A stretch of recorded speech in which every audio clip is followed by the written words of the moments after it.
और उसी बीच एक तस्वीर वायरल हुई। वो तस्वीर थी उन हत्यारों की जो अदालत में बैठ के हंस रहे थे, उस जमाने की तस्वीर, जिसमें नाथूराम गोडसे भी था और उसके साथ तमाम और लोग थे, हंस रहे थे, उनके मन में कोई चिंता नहीं थी। आप कह रहे हैं गांधी जी की हत्या से आरएसएस का कोई लेना देना नहीं, तो मैं आपसे कहना चाहता हूं कि आइए हम सब लोग मिलकर उस विचारधारा की हत्या करें जिस विचारधारा ने गांधी की हत्या की, उस विचारधारा की हत्या करें। मानव, जिस विचारधारा ने हमारे राष्ट्रपिता महात्मा गांधी को, अहिंसा के पुजारी को, हमसे छीना। लेकिन दुर्भाग्य से ऐसा नहीं हो रहा है। देश में तमाम घटनाएं हो रही हैं। पिछले दिनों बरेली में एक चर्च के सामने हंगामा किया गया, हनुमान चालीसा पढ़ा गया। लखनऊ के अंदर एक चर्च के सामने, वहां पर हंगामा किया गया, हनुमान चालीसा पढ़ा गया। क्या बजरंगबली जी ने आपसे कहा है कि चर्च में जाके हनुमान चालीसा पढ़ो? क्या भगवान श्री राम ने आपसे कहा है कि मस्जिद के सामने जाके रामचरितमानस का पाठ करो? अगर आपको हनुमान चालीसा पढ़ना है, हनुमान जी के मंदिर में जाइए, रामचरितमानस का पाठ करना है, राम जी के मंदिर में जाइए, वहां से कुछ आशीर्वाद लेकर आइए अपने लिए और इस देश के लिए। लेकिन वतन को बांटने की कोशिश मत कीजिए, वतन को बांटने की कोशिश मत कीजिए। मान्यवर, ये मंदिर, ये मस्जिद, ये शिवालय की जिद में वतन ही ना होगा तो क्या बांटिएगा? ये कब तक मजहबी नशा बांटिएगा? ये मंदिर, ये मस्जिद, शिवालय की जिद में वतन ही ना होगा तो क्या बांटिएगा? आप इस देश को बांटने का काम कर रहे हैं। एक विचलित करने वाला वीडियो उस दौरान आया। मान्यवर, 25 दिसंबर के पहले जबलपुर में भारतीय जनता पार्टी की एक महिला नेता चर्च के अंदर घुसती है, घुसकर वहां एक नेत्रहीन महिला के साथ हाथापाई करती है और उसकी जो मासूम बच्ची बैठी रहती है उसको ये कहती है कि तुम इससे गलत काम कराने के लिए लाती हो। ऐसा समाज आप बना रहे हैं, ऐसा हिंदुस्तान बना रहे हैं। पूरी दुनिया में आप ऐसे विश्वगुरु बनेंगे। आज ऑस्ट्रेलिया में, इंग्लैंड में, यूएस में, न्यूजीलैंड में, दुनिया के अलग अलग देशों में जो लोग भारतीय रहते हैं उनको कितनी शर्मिंदगी महसूस करनी पड़ती होगी कि आप उनके धार्मिक मान्यताओं के हिसाब से उनको यहां पे पूजा अर्चना, इबादत, प्रेयर नहीं करने दे रहे हैं। ये हो रहा है मान्यवर इस देश के अंदर। इसलिए नफरत की राजनीति को पहले मारना होगा और आपकी नफरत की राजनीति रुक नहीं रही है, वो असीमित है, उसकी कोई सीमा नहीं है। पहले हिंदू को मुसलमान से लड़ाओ, फिर हिंदू को सिख से लड़ाओ, फिर हिंदू को ईसाई से लड़ाओ, फिर हिंदू को हिंदू से लड़ाओ, जाट को गैर जाट से लड़ाओ, मराठा को गैर मराठा से लड़ाओ, दलित, पिछड़े, सवर्ण को आपस में लड़ाओ। अभी आप एक बिल लेके आए, उस बिल के बारे में सुप्रीम कोर्ट ने कह के रोक लगा दिया कि यह बिल तो अस्पष्ट है, इसमें कोई स्पष्टता नहीं है इस बिल में। आप क्यों ऐसा बिल लेके आए जिसके कारण से पूरे देश का माहौल खराब हुआ? आपने झगड़ा कराया दलितों यूजीसी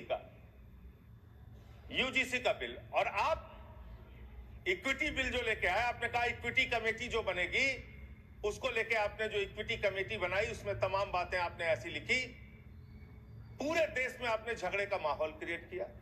आप कभी भी और कहीं भी दलितों और पिछड़ों और आदिवासियों के हितैषी रहे ही नहीं है।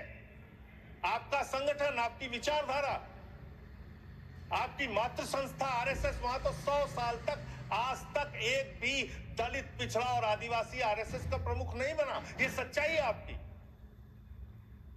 आप हल्ला मचा रहे थे कि देखो हमने दलितों, पिछड़ों, आदिवासियों के लिए कितना शानदार बिल हम लेके आए, कितना शानदार हमने काम कर दिया। सुप्रीम कोर्ट ने उस पर रोक लगा दिया। सुप्रीम कोर्ट ने कहा कि यह बिल अस्पष्ट है। आपने इस देश के अंदर विश्वविद्यालयों में आरक्षण को खत्म किया है। यह सच्चाई है मान्यवर। दलित, पिछड़े, आदिवासियों के लिए जो प्रोफेसर्स, असिस्टेंट प्रोफेसर्स की नियुक्ति होनी चाहिए, 80% से ज्यादा पोस्ट खाली पड़ी हुई है विश्वविद्यालयों में। और जो चीज आपके हाथ में है, आप दलितों, पिछड़ों, आदिवासियों के हितैषी कैसे हैं? 45 सेंट्रल यूनिवर्सिटीज है जिसमें से 38 केंद्रीय विश्वविद्यालयों में सिर्फ और सिर्फ सवर्ण जाति के लोग वीसी हैं और 7 में दलित, पिछड़े और आदिवासी हैं। तो आप बताइए जी, आप बताइए, आप मुझे बताइए, आपको 45 में से 38 सिर्फ एक जाति के, सवर्ण जाति के लोग मिल रहे हैं और बाकी 7 आपने पिछड़ा, दलित, आदिवासी बनाया और आप कहते हैं आप दलितों, पिछड़ों, आदिवासियों के हितैषी हैं।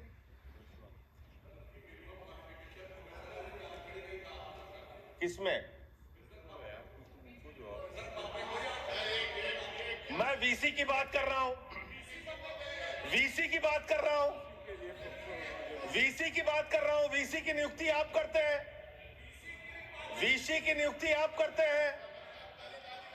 इसका मतलब दलित, पिछड़ा और आदिवासी बीसी बनने योग्य नहीं है, यह आपकी मानसिकता है।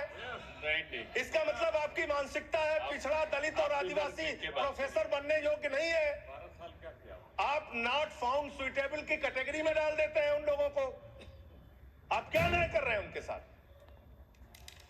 पूरे देश के हाई कोर्ट, सुप्रीम कोर्ट की हालत देखिए सर। देश का है सुप्रीम कोर्ट 1 और 25 हाई कोर्ट। वहां पे कितने जज हाई कोर्ट के अंदर या सुप्रीम कोर्ट के अंदर दलित, पिछड़े, आदिवासी हैं? पता कर लीजिए, आपको पता चल जाएगा। तो अगर कहीं उनके साथ न्याय की बात आती है तो आप न्याय नहीं, नौटंकी करते हैं, जानबूझ के दिखाने की कोशिश करते हैं कि आप उनके हितैषी हैं, जबकि आप है नहीं, आपको है ना। और पूरे देश का वातावरण खराब किया आपने। मैं इस सदन के अंदर आपके माध्यम से सरकार को प्रस्ताव देना चाहता हूं, अगर आपकी नीयत साफ है तो हर विश्वविद्यालय में 2 तरह की कमेटी बनाइए। एक जो सिर्फ और सिर्फ कास्ट डिस्क्रिमिनेशन को देखे, यानी कि जाति के आधार पर भेदभाव को देखे, और दूसरी कमेटी आप वहां पर बनाइए जिसमें कि हर प्रकार के भेदभाव को आप कवर कीजिए। कोई झगड़ा ही नहीं होता।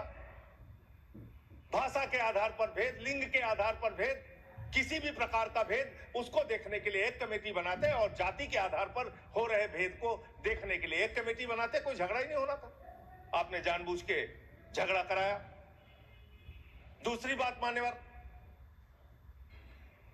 अभी मैं पिछले दिनों एक पदयात्रा कर रहा था मिर्जापुर से लेकर काशी तक, और उस दौरान काशी के अंदर मंदिरों को तोड़ने का मामला सामने आया।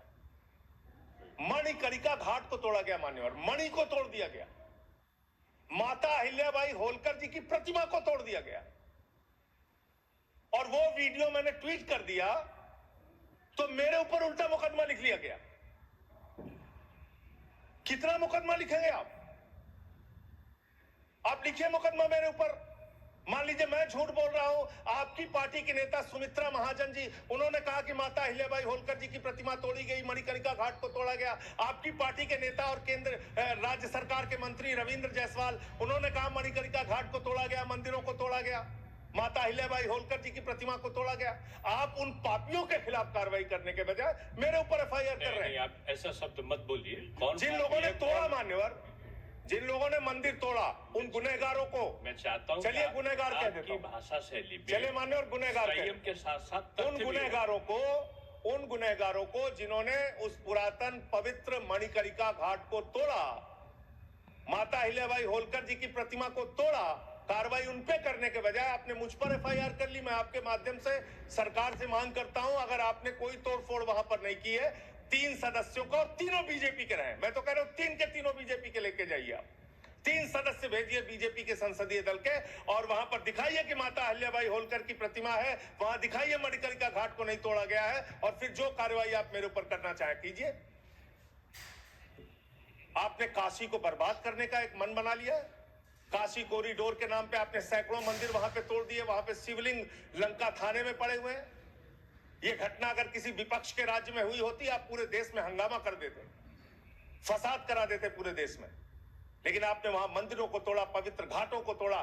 54 देश के नागरिक आते हैं काशी में मान्यवर, वो वहां पे बिल्डिंग देखने नहीं आते, वो वहां पे आते हैं वहां के पुरातन मंदिरों को देखने के लिए, वो वहां पे आते हैं पुरातन घाटों को देखने के लिए, पौराणिक मंदिरों को देखने के लिए। वो इसलिए आते हैं काशी की गलियों को देखने के लिए। आप वहां तोड़फोड़ कर रहे हैं। जाके पूछिए वहां के लोगों से कितना गुस्सा और नाराजगी उनके मन में है। लेकिन आपको धर्म में भी धंधा करना है, हर जगह धर्म के नाम पे भी धंधा करना है, वो काम आप वहां पे कर रहे हैं। दूसरी बात, इस भाषण में शिक्षा की चर्चा हुई, स्वास्थ्य की चर्चा हुई, जल जीवन मिशन की चर्चा हुई, और कल बजट आया तो आपकी कलई खुल गई। आप विकसित भारत की बात कर रहे हैं, कह रहे हैं विकसित भारत बनाएंगे। कब बनाएंगे? 2047 में बनाएंगे। उसको 3047 कर दीजिए। 1000 साल बाद कौन पूछने वाला है सर? 3047 में हम भारत को विकसित भारत बताएंगे। 1000 साल बाद कौन पूछेगा? 2047 में कौन सत्ता में रहेगा, नहीं रहेगा। लेकिन आप ऐसा सब्जबाज दिखाते हैं कि आप 2047 में आप विकसित भारत बना देंगे। कैसे विकसित भारत बनाएंगे? शिक्षा का बजट आप रखेंगे 2%, स्वास्थ्य का बजट आप रखेंगे 2%, यानी कि अशिक्षित भारत और विकसित भारत कैसे होगा? अस्वस्थ भारत और विकसित भारत कैसे होगा? आपने ग्रामीण विकास के नाम पे जो बजट का हिस्सा है उसको कम कर दिया, तो एक अविकसित ग्रामीण व्यवस्था के साथ आप विकसित भारत कैसे बनाएंगे? आपने किसानी के लिए, एग्रीकल्चर के लिए जो बजट रखा उसको घटा दिया। आप कैसे करेंगे विकास? विकसित भारत का आपका सपना क्या है? जिसमें लोग अशिक्षित रहें, जिसमें लोग अस्वस्थ रहें। आपके आयुष्मान भारत की स्कीम की हकीकत क्या है? एक ही नंबर पे 9999 नंबर पे 10 लाख से ज्यादा लोगों का रजिस्ट्रेशन हुआ है। 600 से ज्यादा 625 करोड़ रुपए का फ्रॉड हुआ है। आपकी सीएजी रिपोर्ट में आया आयुष्मान योजना के अंतर्गत।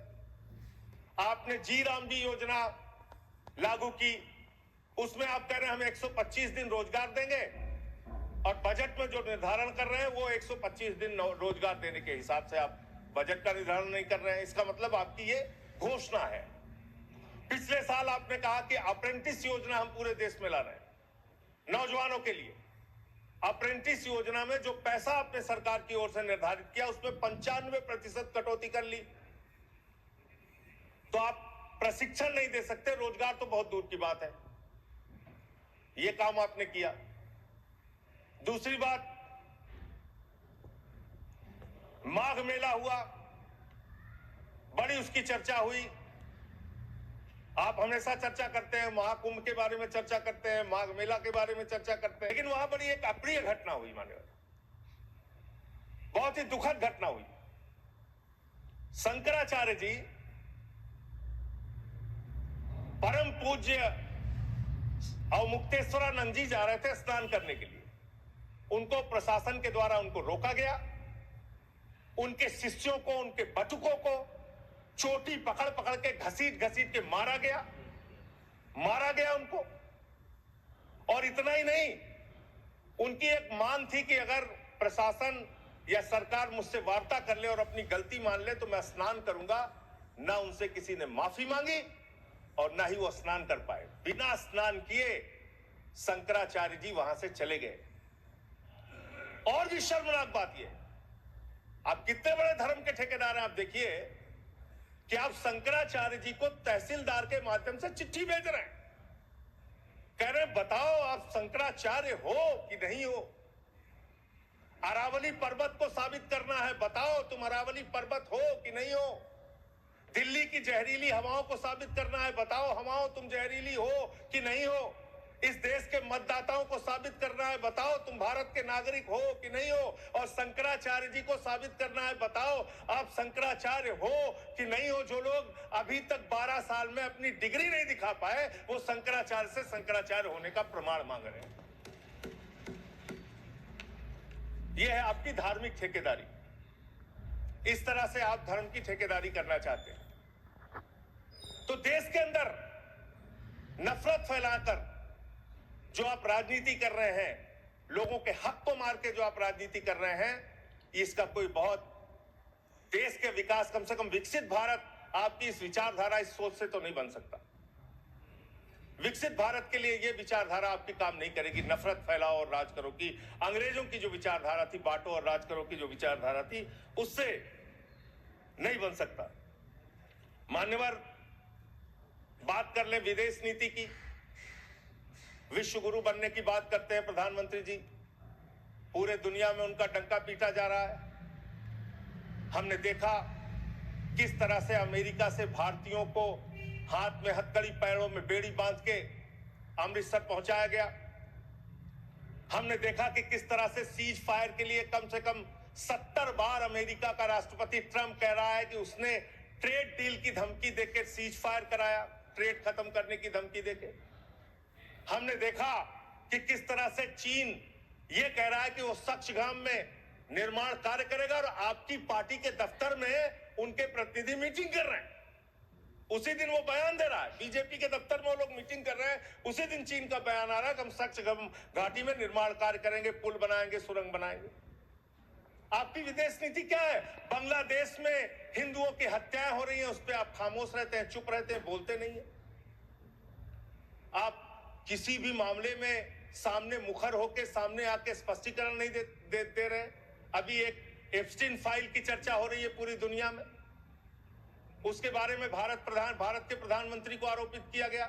उसके बारे में सरकार को स्पष्टीकरण देना चाहिए। तथ्य के कोई चीज को बोलना, मैं कह रहा हूँ स्पष्टीकरण देना चाहिए। आपके पास कोई तथ्य है तो आप सर, अगर कोई स्पष्ट, मैं ये कह रहा हूँ मान्यवर, संसद है, इसमें अगर आपके पास कोई स्पष्टीकरण तो देना चाहिए। अगर कोई आरोप लग रहा है, हमारे देश का अपमान है मान्यवर।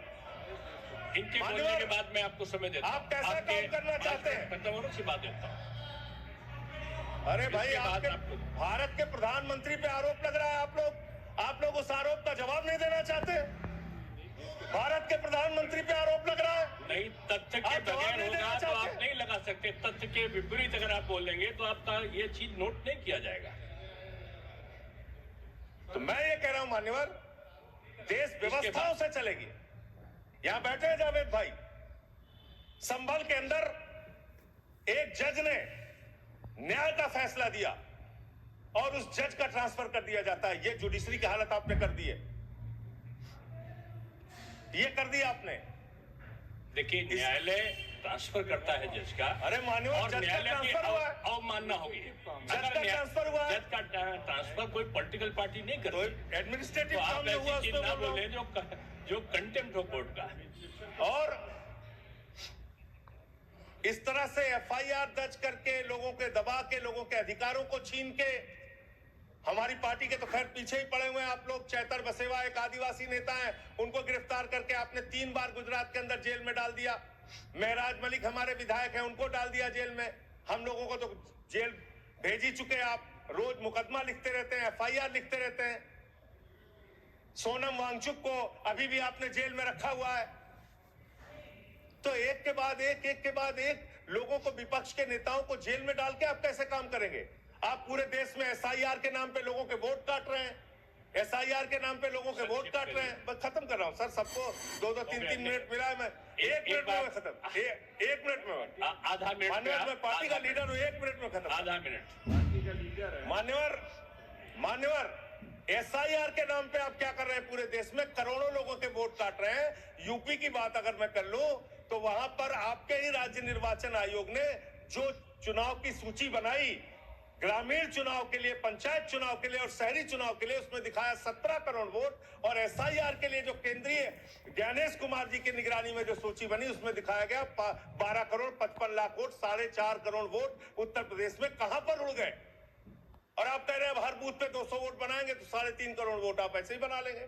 तो एक बहुत बड़ा फ्रॉड है। एसआईआर में आप नेताजी के परिवार को नोटिस भेज रहे हैं।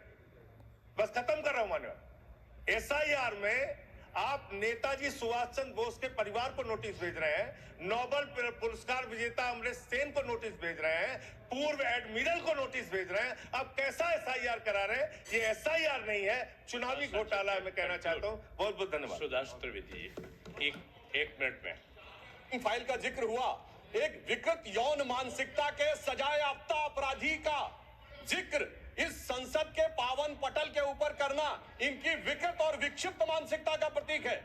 सर, एक बात फैक्ट ऑफ द मैटर ये एक मिनट आ है, जाए। among the millions of emails, there is no direct email with Prime Minister.